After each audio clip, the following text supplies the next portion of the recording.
Viewers 10 बातों का आप ख्याल रखेंगे तो इंशाल्लाह आपका गार्डनिंग जो है वो सक्सेसफुल होगी। तो इस पे हम आज बात करने वाले हैं। वीडियो को एंड तक देखिएगा, स्किप मत कीजिएगा। अस्सलाम वालेकुम व्यूअर्स, क्या हाल है? उम्मीद है आप सब खैरियत से होंगे। तो जनाब, सबसे पहले हमने जो गमले का इंतखाब करना है किचन गार्डन के लिए, वो गमला कम से कम 12 इंच का होना चाहिए।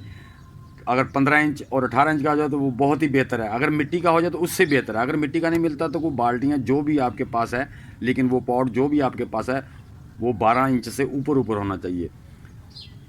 तो नंबर 2, हमें जो बालू मिट्टी का इंतखाब करना है जो नर्सरी में इस्तेमाल होती है।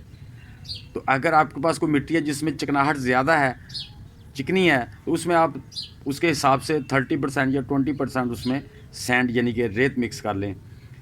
उसके बाद हमें ख्याल रखना है कि हमने जो बालू मिट्टी ली है उसमें हमने न्यूट्रल्स क्या मिलाने हैं। तो 70% जो है ना वो आप बालू मिट्टी या सोइल आपके पास है वो ले लें, और 30% उसमें गोबर की गली हुई या डीकम्पोस्ट हुई खाद उसमें मिक्स कर दें। चौथे नंबर पर दोस्तों, हमने बीज जब भी लेना है अच्छा बीज लेना है, हाइब्रिड बीज लेना है। बीज को लगाने से पहले कोई भी बीज है घंटे 2 घंटे के लिए पानी में भिगो दें ताकि वो नरम हो जाए। जब दोस्तों हमने गमले में मिट्टी भरनी है तो उससे पहले वो जो ड्रेन होल है उस पर को पत्थर रख लेना, को ठीकरी रख लेनी है। अगर आपके पास ग्रो बैग है उसमें भी ऐसे ही रख लेना है। उसके ऊपर आपने कोई ना कोई ड्राई घास फूस ज़रूर रखना है थोड़ा, ताकि हम जब हमारा पानी ड्रेन हो तो मिट्टी जाके वहाँ जमे ना, हमारा ड्रेन होल खुला रहे। आप उसमें घास रख सकते हैं, उसमें ड्राई लीव्स रख सकते हैं, ये पराली जो होती है जिसकी चावल की, ये रख सकते हैं। नंबर 6, जब अपने गमले में बीज लगाने हैं तो उसको पहले पानी से अच्छी तरह तर कर लेना है। एक गमले में आपको एक पौधा चाहिए ना, तो आप 18 इंच के गमले में 2 पौधे भी रख सकते हैं, लेकिन आपने बीज हर गमले में कम से कम 4-4 बीज लगा दें। कोई बीज मिस भी हो जाते हैं ताकि आपका गमला खाली ना रहे। अगर वो पौधे आपके बड़े हो जाते हैं तो आप उनको निकाल के किसी दूसरे पॉट में भी शिफ्ट कर सकते हैं।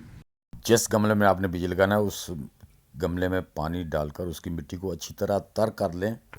उसमें उंगली से या किसी स्टिक वगैरह से आधा इंच गहरे होल कर लेना, उसमें बीज रख के ऊपर उसके मिट्टी दे देनी है। अब समर सीजन है तो आपने उसको शेडी एरिया में रखना है, सनलाइट में रखना है, शेडी एरिया में रखना है।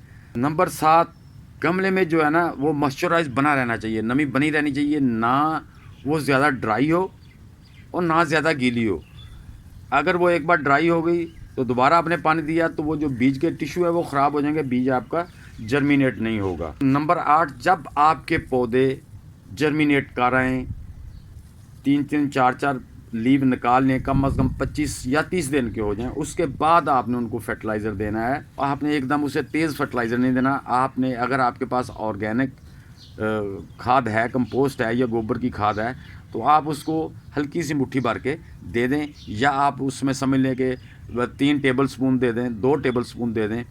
अगर आपके पास केमिकल खाद है तो आपने उसको 1.5 लीटर पानी में 1 टीस्पून डाल के अच्छी तरह हिला लेना है, तो वो सब पौधों को 1-1 कप दे देना है। नंबर 10, अपने पौधों पर नीम की स्प्रे करते रहें। आपके पौधों को बीमारी हो या ना हो, 8 दिन के बाद आप नीम के पत्तों की या जो हमारी चाय की पत्ती होती है उसको बॉयल करके, उसका लिंक मैं इंशाल्लाह एंड स्क्रीन में दे दूँगा, वो 8 दिन के बाद स्प्रे करते रहना। अगर आपके पास वो नहीं है तो फिर आप कोई भी केमिकल स्प्रे अपने पौधों को कर सकते हैं, लेकिन उसके मुताबिक उसके ऊपर हदायत लिखी होती है, तो आपने उससे भी कम डोज डालनी है ताकि आपके पौधों को कोई नुकसान ना पहुंचे। तो जब आपने उसका फ्रूट वगैरह उतारना तो तब ये एहतियात करनी है कि उससे 8-10 दिन पहले वो स्प्रे नहीं करनी। दोस्तों, पानी भी रात शाम के टाइम देना है और स्प्रे भी पौधों को शाम के टाइम ही करनी है, क्योंकि जब हम स्प्रे करते हैं तो वो नमी पत्तों पर जितनी देर तक पूरी रात टिकी रहेगी। शाम के टाइम की हुई स्प्रे ज़्यादा मौसर और देर पर रहेगी, इसलिए शाम को ही स्प्रे करें। आप जब इन 10 बातों का ख्याल रखें तो इंशाल्लाह आपकी गार्डनिंग सक्सेसफुल होगी, आप अच्छे फ्रूट ले सकेंगे, आपका अच्छा गार्डन होगा। तो दोस्तों, अब तक के लिए इतना ही, मिलते हैं इंशाल्लाह नेक्स्ट वीडियो के साथ। तब तक के लिए अल्लाह हाफिज़।